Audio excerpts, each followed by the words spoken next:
Not to be an AO3 author cliche, but sorry this chapter took a while. I broke both of my legs. You see, I don't know if the AO3 author cliche exists because every writer I hear about manages to be in a completely unique set of life-threatening circumstances. Every single author has their own personal hell. Hi again, guys, and welcome back to my personal hell. You all really seem to like that last AO3 video, and also the reveal that I read fanfiction. And what kind of a creator would I be if I just had interests I enjoyed for myself and didn't milk for content? A different one than I am now, that's for sure. If you enjoy this video, there will be this big card at the end that takes you to the last time we looked at AO3 authors just having a bad time. And did you know only a fifth of you guys are subscribed with notifications on? You broke my ribcage with the emotional weight of that blow. Jokes aside, please consider subscribing and hitting that bell so you don't miss any videos in the future. It's free, takes 2 seconds, and you can always undo it later if you decide you hate me. I was babysitting my little cousin today, and his hamster killed itself by farting too loud and getting scared and dying. I had to hold a funeral for it and everything. Anyways, it's 6 a.m. and I'm about to pass out. Take this. Gotta say, that hamster is one of the hardest motherfuckers of all time. He went out like a G, the G being gas. Farting yourself to death has to be in the top 10 coolest ways to die, and top 10 funniest stories you tell other people of how you watch someone else die. Also, I have no dad, so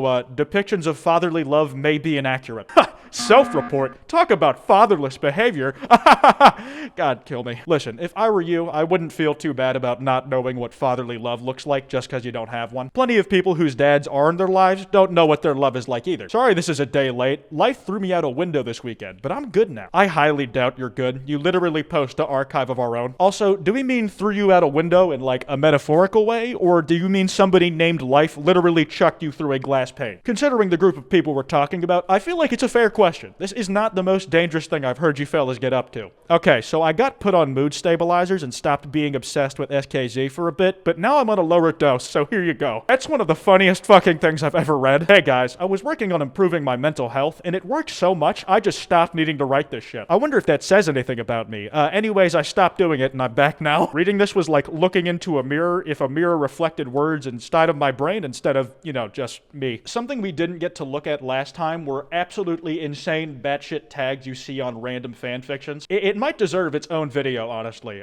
40,000 likes for that and I'll do it, I guess. Regardless, in a lot of ways they tell a story all on their own. It creates an image in your head about what you're about to get into, and not usually an accurate one. It's more fun that way. The listed fandoms for this story were Peppa Pig and Croatian politics, and that's on the tame end of weird combos. Some people's imaginations can do backflips to ship the most completely different characters with one another. You know, kind of like me and Springtrap. Jesus Christ / Rainbow Dash, a classic pairing. The characters in this fic include Kevin the Minion, Stuart the Minion, Barack Obama, Twilight Sparkle, Minecraft Dream, and George Not Found. So you know, just every person who got rejected during their early days Big Time Rush auditions. This is absolutely not supported by any canon, but it's my mental illness, and I get to choose the illusions. Yeah, no one really talks about it, but when we daydream about being cool in our heads, if it's about being in a universe in an existing franchise, you're just making self-insert fanfics. Fanfic authors just have the smarts to write it down for other people to insert themselves into, and also to reuse later in case they forgot how that shit goes when they get called out in math class for not paying attention. Do not at me about my science. I have a degree in English. I only write silly little words. This implies that the words in science aren't also silly. Someone named a trilobite they discovered after Han Solo. These motherfuckers are practically fanfiction writers themselves. Someone named a dinosaur after Draco Malfoy and Hogwarts from Harry Potter. It's aged poorly, but that is the biggest scar on this earth that Potterheads will ever leave. Canon compliant, derogatory. This is the most succinct explanation I've seen for a common trend I see all the time on AO3. Certain fandoms will agree they just collectively hate the source material or something about the source material, despite being in the fandom for that source material. The thing is, they still love the characters that are a part of those franchises, and oftentimes do the author equivalent of, I can fix him. It's the most real-world example of death of the author, separate the art and the artist shit I can think of. For the community who cares about the work the most will just decide that certain characters are a certain way amongst themselves. I've been tricked into thinking that things you see repeat in a bunch of fanfictions from across the same fandom are actually things taken from the source material, but a lot of them are just entirely contained to the fanon. So I'm a little late on uploading because I have a tooth growing into my jaw, and let me tell you what, that hurts. I might be late on the next chapter too, depending on if the pain lets me write or not. Projected date of dental surgery? Never. I live in America and I'm poor. American, poor, and a fanfic author? Pick a struggle, dude. You're supposed to be two of those three things at the most. It's also a really amazing American thing to say. Yeah, I got a vestigial tooth just growing and digging into the side of my jaw. The pain is unbearable and is only gonna get worse. Nothing I can do about it though. Here's a 20,000 word chapter I wrote to try and distract myself from the pain. I'm actually in a hotel writing this chapter. I drove 3 hours for a wedding, and then when I showed up, I found out the couple broke up a month ago and no one told me. Anyways, how's your year going? This feels like the plot of a fan fiction itself. Character is in an unfamiliar town by chance and meets the love of their life, no? And despite this being one of the least deadly predicaments I've seen an AO3 author get into, it still ends up being one of the funniest to me. Like, it's not just a minor inconvenience. This author absolutely got fucked. But not the near-death split-in-half kind of fucked. It's that middle-of-the-road misfortunate that is just inconsequential enough to still laugh at. This chapter was supposed to come out Tuesday, but my school shut down because we got 2 shooting threats. LMAO. The Lamau after hearing about a shooting threat at your school is one of the most dark comedy things I've ever read. This is just like Friday Night Funkin'.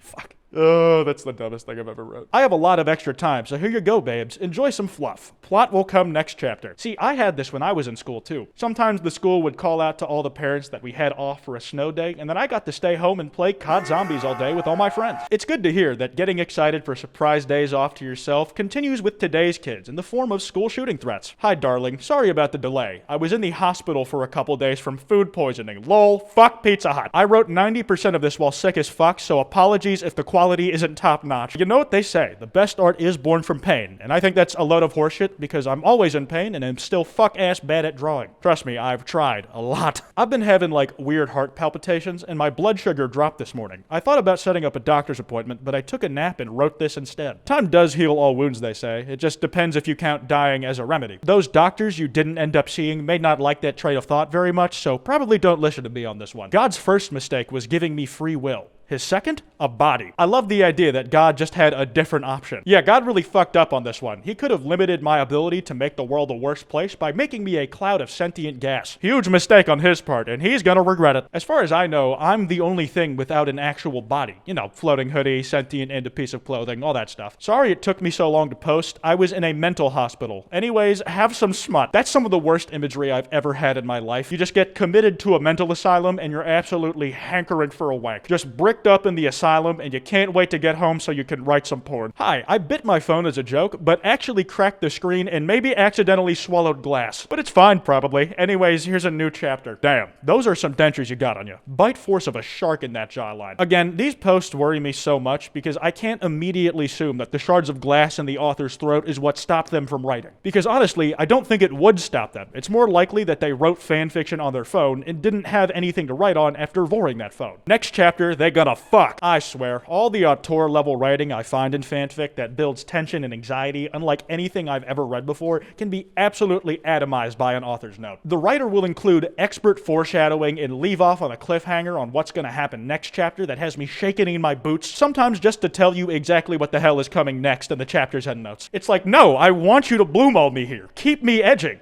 Metaphorically. I am so sorry for the delayed update. I have had an insane week. As usual with these posts, whatever you think you're about to hear me read, think crazier. I went temporarily blind in one eye and had to go to the hospital and have a bunch of scans and tests done. I'm all good now, but it did throw a wrench in my writing schedule, so I'm sorry for that. Yeah, you should be sorry. You still had one good eye. You don't need depth perception to spell check your work. Do better. Brief mention of heterosexuality, but that's not really important. I mean, straight people in fanfiction is like there being a jump scare Easter egg in a COD Zombies map. It's not a huge part of the overall experience, but if there's a warning before I have to see it, it's really appreciated. That was probably the most unfuckable analogy I've ever made. My chances of having sex have gone from 0 to negative after saying that sentence. Background gaze. As a treat, this is something with the exact opposite effect. Queer people are so goddamn desperate, we will gobble up whatever crumbs of homo you throw to us like a bunch of starving pigeons. We see the background gay in the tags and our eyes bulge out of our faces comically. The clothes we're wearing immediately grow rainbows on them and you beam the fanfic directly into your brain. Self-insert's name has a severe case of Disney parent-itis. She fucking died. This is the most threatening AO3 tag I've read up till this point. Is this a threat to Disney parents in general, meaning that you will literally kill them for going to Disney World too much? Or is it like a metaphor, referring to how a Disney adult may breathe, talk, and walk, but in this author's eyes are nothing more than an empty husk of a person? Glitter glue as lube, and this next reply basically sums up the opposite of my thoughts to that post. This account consistently tests my patience for the human race and my curiosity to click on links, and yet you still clicked on it. And it gets better too. Hashtag glitter gloob. No more questions, Your Honor. That's all for today's video. That card I mentioned should be on screen now. If you enjoyed, be sure to subscribe with notifications on, or I will literally cry and piss and shit myself. Remember, don't go after anyone I talked about today, and AO3 authors, please take care of yourselves, like at least once. Just give it a shot and see if you like it. Anyways, this has been Kwite, and